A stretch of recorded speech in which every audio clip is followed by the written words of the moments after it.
So the next step after doing the interval notation for a normal inequality is to apply it to the compound inequalities. So again, this is going to start off as a recap with our Algebra 1 skills already sort of tucked under our belt. And so a little bit of notes about this is that when you have OR inequalities, you have a tendency to graph them separately. And so I have an example below, and we don't really have to do any work with it because I just want to, again, review a little bit before we get started. So the first thing I'm going to do is I'm going to highlight this first one, and obviously you don't have to highlight it, but I'm going to, just to assist with keeping things in order. So I'm going to highlight this one and graph it, and I'm going to keep everything different colors just so that we can clearly see every piece. So I'll make this side purple. And it says x is less than or equal to -2. So over -2, because I have that equal to portion, it's going to be a solid dot, and my arrow seems to be going to the left. Then I have that OR statement, which is, whatever right now. So the next thing I'm going to highlight is the other inequality, which says x is greater than 3. And because it doesn't have the equal to portion, we're going to have a solid dot over that 3, and our arrow is going to the right. Now we have to create our interval notation. So we're going to go piece by piece. I'm going to focus on this first one and write the interval notation for this one. It'll be, all right, on the left-hand side I have the arrow, so that's -infinity. Make sure you put a parenthesis because you have an infinity. And then on the right-hand side we have -2. It's a solid dot, so we use a bracket. And I am going to attach this to the other one by using a U, and the U just represents union, or an OR statement. So we are taking this, and now I'm going to focus on the blue graph that I, again, highlighted. My left-hand side says 3. It's an open dot, so it'll be a parenthesis. And the right-hand side says infinity, so I will put infinity. It's going towards the positive number, so that's why it's positive infinity. And again, we have to use parentheses. All right, so very straightforward. So number 1 is the same idea, but we're adding a one-step equation process to it. So we are going to add, actually the first thing I'm going to do is I'm going to draw a line down the middle so I don't accidentally think that, that -7 is associated with that 2 over there. All right, now I'm going to add 4 on both sides, and I will get x is less than -3. All right. Before I move on, I'm going to graph this. This is going to be a open dot and going to the left. And I will go ahead and do the interval notation as well. My arrowhead is -infinity. And my right-hand number is a -3. -3. All right, let's see. Okay, the OR statement is a U, or union. And now that I'm done with that, I can go ahead and do my next piece. The right-hand side of my black line that I drew down the middle is 2x is greater than or equal to 12. So I'm going to divide each side by 2, and I get x is greater than or equal to 6. So I'm going to put that over on the right-hand side, and I'm going to make it a solid dot over that 6, going to the right.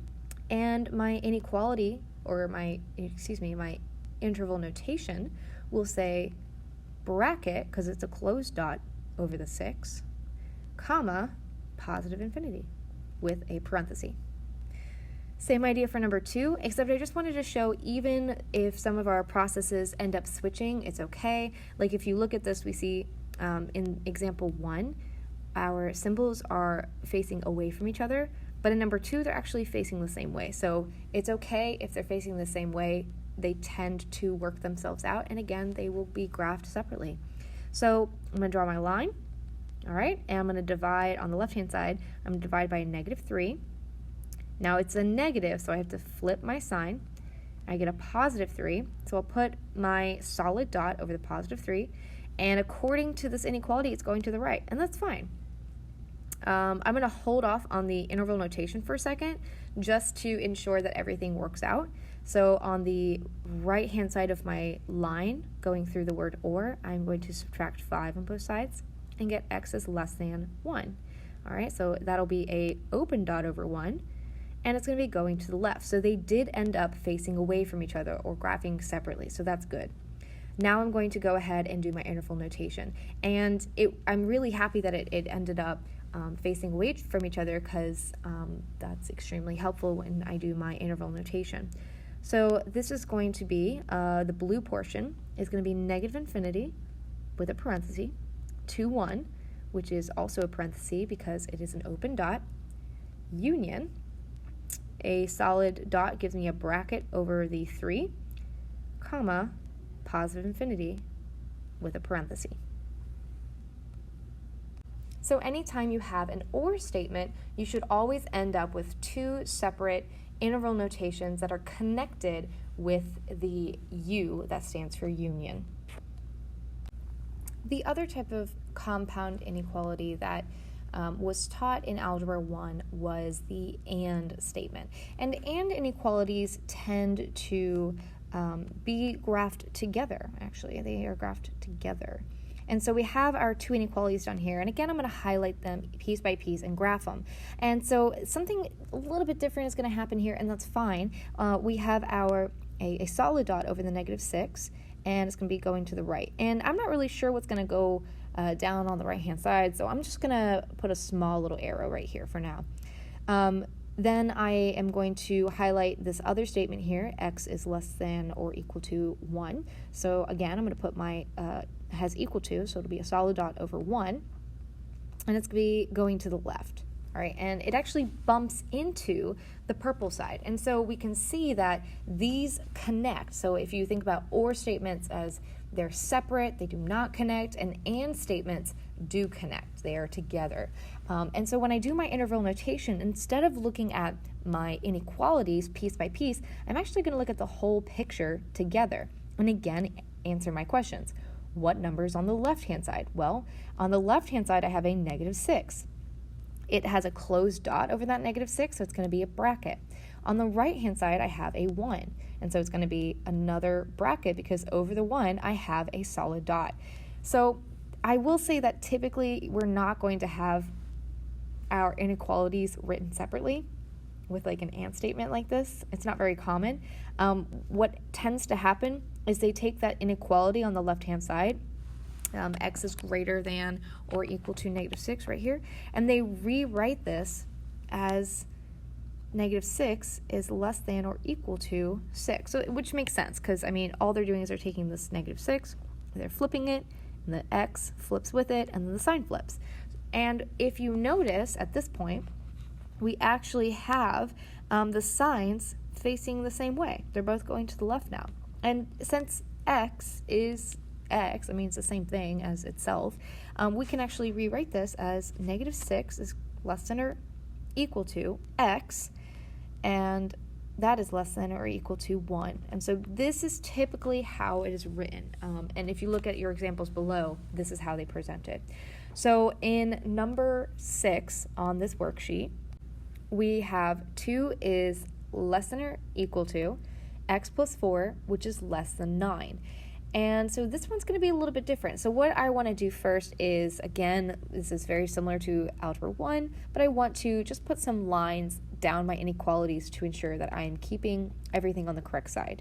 So here are my 2 lines, and I need to isolate x. So I'm going to subtract 4. What I do to one side, I do to the other, except there's more than 2 sides now. I now have a third side on the far left, so I have to make sure I include that as well. So this is going to give me a x in the middle, 9 minus 4 is 5, and then 2 minus 4 is a -2. And I'm just going to carry these symbols down with it. So in between the -2 and the x is less than or equal to, and in between the x and the 5 is just less than.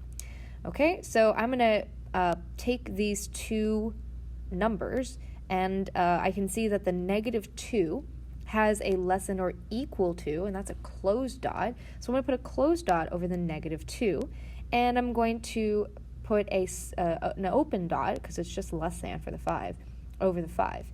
And since I know that they are going to be graphed together, all I'm going to do is just connect the 2 dots.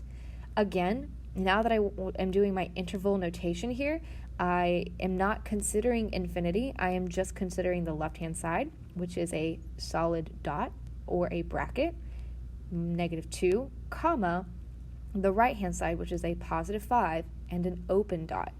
Please do not think that a negative number automatically means it's going to be a bracket. That is not the case. It sometimes happens, but it's not going to be the case every time, and I don't want you guys to assume certain things that aren't actually true.